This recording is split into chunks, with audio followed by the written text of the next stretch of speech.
Coming Home, Holes in Homes by The1Ryu. The tumblers of the lock rose and fell like the thunderous hoofsteps of an impossible huge stallion, crashing against the walls of the large house, and continued to stomp into it. The tumblers had several long moments of silence before one of the two double doors began its cry of protest at being forced open by the pale violet magic that clutched the blackened doorknob. A blonde mane appeared in the door first, followed by a pair of violet eyes shielded by a pair of white frame glasses, and finally, a low, dipping brown muzzle. The eyes scanned the entry hall beyond the door, taking in the moldy red carpet along the floor that led to a set of stairs rising up into the house.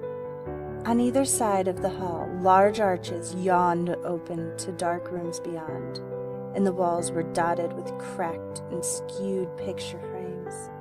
Swallowing, Trenderhoof stepped into the house, his hoof coming down upon some uneven part of the floor, and let out a loud crunch of protest at his presence.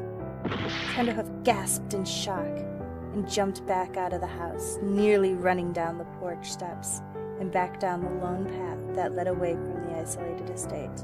However, seeing the rest of the remains of a shattered vase cast down from a perch on a small hall table, he did his best to force a smile and a laugh from his muzzle. He took a few breaths to steady himself, and remember that this wasn't some haunted house. It was his home.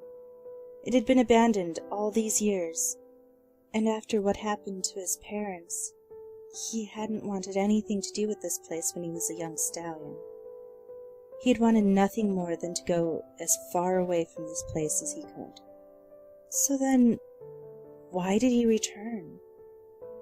It was because of that white mare's words. If some pony doesn't like you for who you are, it's their loss. She meant them to be uplifting and empowering, but he could not find any solace in the words as three of them haunted without pause. Who are you? The farm and that town had not been the first which he had been so enamored by that he wished to stay forever. Most ponies had simply become tired of his mimicry and shooed him quietly and quickly away.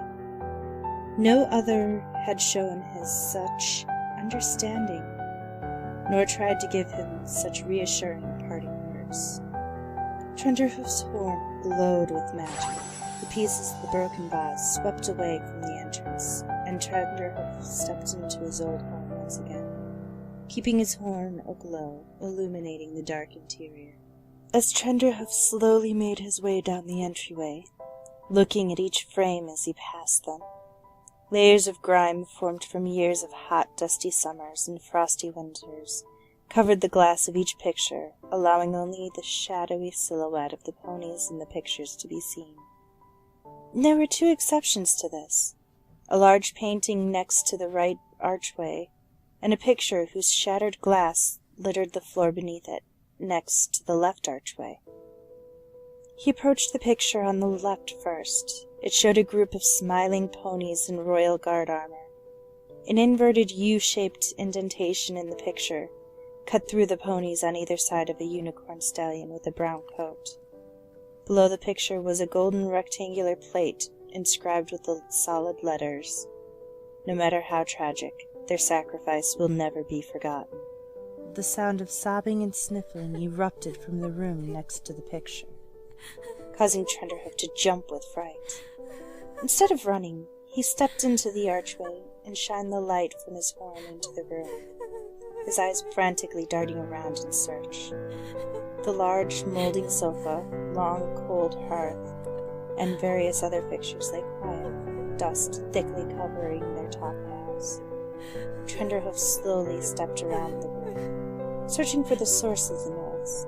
There was no pony there. He sighed and stared long at the dusty, moldy couch. The images of a young, crying colt being reassured by his mother came to his mind. He shook away the thought and quickly made his way out of the room. His eyes immediately shot to the front door and widened with fear. Reaching out with his magic, he seized the door and swung it shut, cutting off the outside light. But he had his magic, and he felt assured he had closed it before getting caught leaving it open again. He stepped across the entryway to the other archway, his horn's light illuminating the painting that hung next to it. It showed a family of 3 standing together. The stallion was the same brown-coated unicorn from the other picture. In this picture, however, a scar ran down his face over his left eye, which was pale and sightless, and his right forehoof was a heavy metal prosthetic. The mare was a cream-colored earth pony with a blonde mane and violet eyes. The colt that stood in front of them had his father's coat, lightened a bit, perhaps, by his mother's blonde mane and violet eyes. None of the ponies smiled, and the father's face held a stern, cold look. The mother's was a little sad, and the colt's simply muted. Looking away from the painting, he looked into the next room. It was a dining room. Plates of food, long decayed to nothing, still sat on the table. Their white porcelain long turned black from soiled food, and the filth of whatever long ago came to eat the spoiling carrion. The plates at the head of the table were smashed, their fractured remains littering the floor, and the chair in the middle was knocked over. Trenderhoof shook as he watched a scene develop before him. The grisly stallion from the painting smashed the plate with his prosthetic hoof as he bellowed at the mare on the other side of the table. He could see the colt jump with fright and dive under his chair.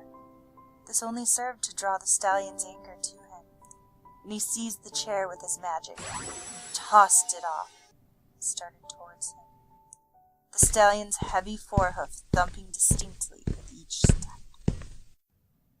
Once the stallion had reached the colt, he seized the child with his good hoof and bellowed at him that he was a hoof, and that he shouldn't cower like a sissy. The colt cried out in terror, thick streams of tears pouring forth from his eyes. The mare came to her colt's aid, causing the stallion to drop the colt and bring his now free hoof upon the mare's muzzle repeatedly. Trenderhoof's eyes stung at the images, and he blinked away tears, turning and hurrying up the stairs, nearly tripping over his own hooves. At the top he paused at the hallway which branched both left and right. He considered his room, which lay down the right hallway, but the sound of a thumping metal hoof behind him pushed him to the left. He rushed down the hallway until his magic illuminated a heavy oak ball hanging on a thick cord from the ceiling. He pictured seizing it in his teeth and pulling it down, but now that he had magic, it was far easier to pull. A section of the ceiling swung down, a ladder-like staircase sliding forward until its ends touched the floor.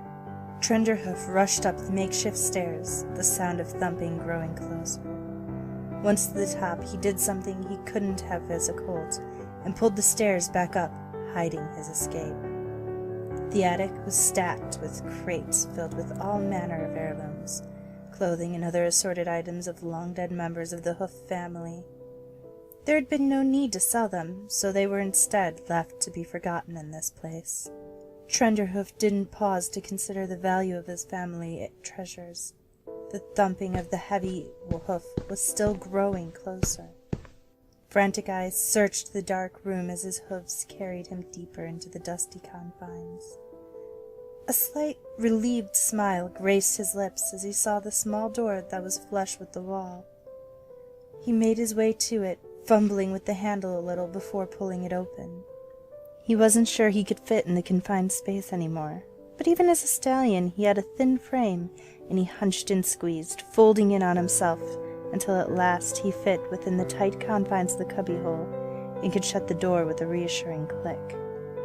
The feeling of security that washed over him in that small, secure place was short-lived, however, as the sound of thumping metal hoof continued to advance towards him.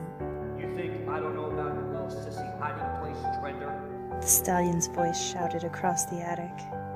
Trenderhoof shook at the sound and covered his ears, rocking, trying to convince himself that it couldn't be the voice of a pony.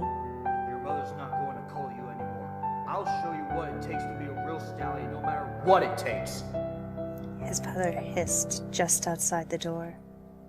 Trenderhoof shook his head, tears stinging his eyes, his magic flaring to life and slashing out wildly at the thing beyond the door. Crate smashed under the force of his telekinetic blow. But he was no longer a colt, and the now larger stallion's horn slammed into the top of the hiding space as he threw his head up in fear. The light of his horn instantly died with a crack. Crates continued to fall and bang against the floor, walls, and door for several long seconds before suddenly the attic fell silent once more. Trenderhoof waited and listened, but when neither the sound of his father's angry voice nor the thumping of his hoof could be heard any more, he carefully pushed a hoof against the door. It wouldn't budge. Panic gripped at Trenderhoof's mind for a moment, but he quickly calmed himself. He knew it'd be all right, just like before.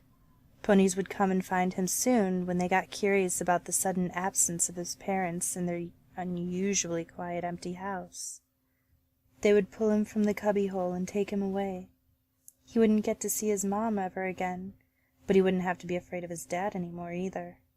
He would never have to come back to this place, and he wouldn't have to grow up into the pony his dad wanted him to be. He could go anywhere and be whoever he wanted to be.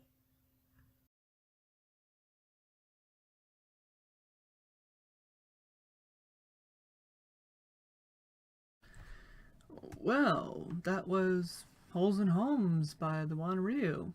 It was a pretty good story, and I thank all my readers that read it. Thank you very much, and my editor too. Really thankful. Sadly, this time I don't have a sample of the upcoming story, but the name is The Final Goodbye. So that'll be next Sunday's story.